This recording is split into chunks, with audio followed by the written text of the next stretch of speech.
Vote মরশুমে পানীয় জল ও রাস্তার জন্য রাস্তা অবরোধ। ঘটনা কৈলাসহর মহকুমার শ্রীনাথপুর গ্রামে। কৈলাসহর গৌরনগর ব্লকের বহু চর্চিত শ্রীনাথপুর গ্রাম বর্তমানে সেই পঞ্চায়েত বিজেপির দখলে আছে।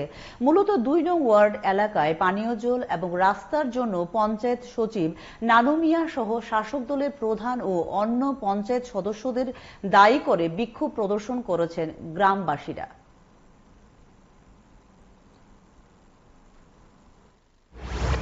তারা আবার ইট উঠিয়া পঞ্চায়েত সেক্রেটারিয়া নিচে গিয়ে কয় গাড়ি ইট আইছিল?